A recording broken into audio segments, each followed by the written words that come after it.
The Autobiography of Madame Guyon by Jeanne Guyon, Volume 1, Chapter 11. My senses, as I have described, were continually mortified and under perpetual restraint. To conquer them totally, it is necessary to deny them the smallest relaxation until the victory is completed. We see those who content themselves practicing great outward austerities, yet by indulging their senses in what is called innocent and necessary, they remain forever unsubdued. Austerities, however severe, will not conquer the senses. To destroy their power, the most effectual means is, in general, to deny them firmly what will please, and to persevere in this until they are reduced to be without desire or repugnance. If we attempt during the warfare to grant them any relaxation, we act like those who, under pretext of strengthening a man who was condemned to be starved to death, should give him from time to time a little nourishment. It indeed would prolong his torments and postpone his death. It is just the same with the death of the senses, the powers, the understanding, and self-will. If we do not eradicate every remains of self-subsisting in these, we support them in a dying life to the end. This state and its termination are clearly set forth by Paul. He speaks of bearing about in the body the dying of the Lord Jesus Christ.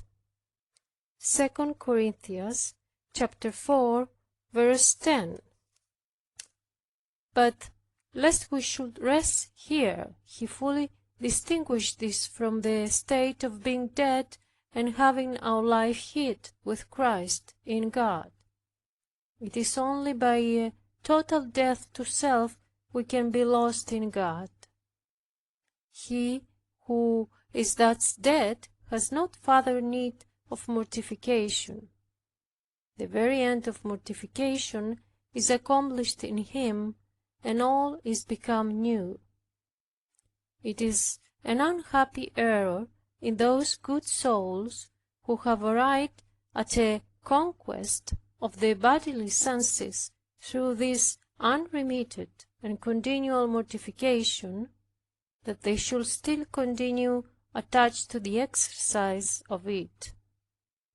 They should rather stop their attention thereto and remain in indifference, accepting with equality the good as the bad, the sweet as the bitter, and bend their whole attention to a labor of greater importance, namely the mortification of the mind and self-will. They should begin by dropping all the activity of self, which can never be done without the most profound prayer. No more than the death of the senses can be perfected without profound recollection joined to mortification. Indeed, recollection is the chief means whereby we attain to a conquest of the senses. It detaches and separates us from them, and sweetly saps the very cause from whence they derive their influence over us. The more thou didst augment my love and my patience, O my Lord, the less respite had I from the most oppressive crosses. But love rendered them easy to bear. O ye poor souls, who exhaust yourselves with needless vexation, if you would but seek God in your hearts, there will be a speedy end to all your troubles. The increase of crosses would proportionately increase your delight.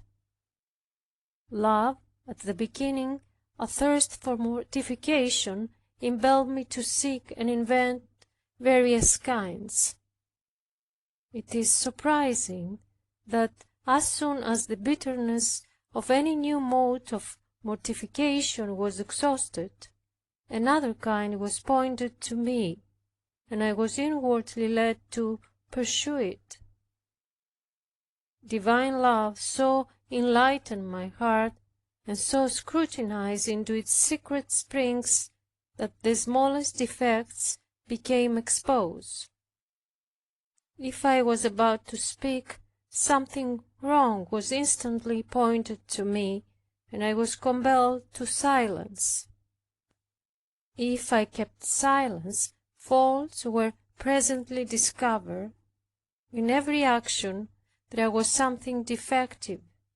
In my mortifications, my penances, my almsgiving, my retirement, I was faulty. When I walked, I observed there was something wrong. If I spoke any way in my own favor, I saw pride. If I said within myself, "Alas, I will speak no more," here was self. If I was cheerful and open, I was condemned. Pure love always found matter for reproof in me, and was jealous that nothing should escape unnoticed. It was not that I was particularly attentive over myself, for it was even with constraint that I could look at all at myself. My attention toward God, by an attachment of my will to His, was without intermission. I waited continually upon Him, and He watched incessantly over me, and He so led me by His providence that I forgot all things. I knew not how to communicate what I felt to anyone. I was so lost to myself that I could scarcely go about self-examination. When I attempted, all ideas of myself immediately disappeared. I found myself occupied with my one object, without distinction of ideas. I was absorbed in peace inexpressible. I saw by the eye of faith that it was God that thus wholly possessed me. But I did not reason at all about it. It must not, however, be supposed that divine love suffered my faults to go unpunished. O Lord, with what rigor dost Thou punish the most faithful, the most loving and beloved of Thy children! I mean not externally, for this will be inadequate to the smallest fault, in a soul that God is about to purify radically. The punishments it can inflict on itself are rather gratifications and refreshments than otherwise. Indeed, the manner in which He corrects His chosen must be felt, or it is impossible to conceive how dreadful it is. In my attempt to explain it, I shall be unintelligible, except to experienced souls. It is an eternal burning, a secret fire sent from God to purge away the fault, giving extreme pain until this purification is complete.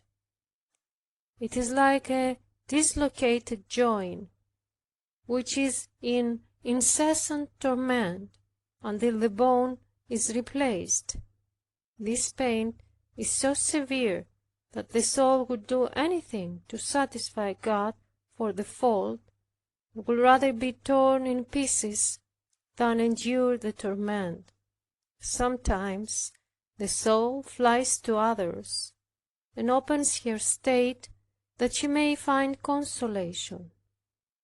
Thereby she frustrates God's designs for her. It is of the utmost consequence to know what use to make of the distress. The whole of one's spiritual advancement depends on it. We should, at these seasons of internal anguish, obscurity, and mourning, cooperate with God, endure this consuming torture in its utmost extent while it continues, without attempting to lessen or increase it, bear it passively, nor seek to satisfy God by anything we can do of ourselves. To continue passive at such a time is extremely difficult, and requires great firmness and courage. I knew some who never advanced farther in the spiritual process because they grew impatient and saw means of consolation. End of Volume 1, Chapter 11.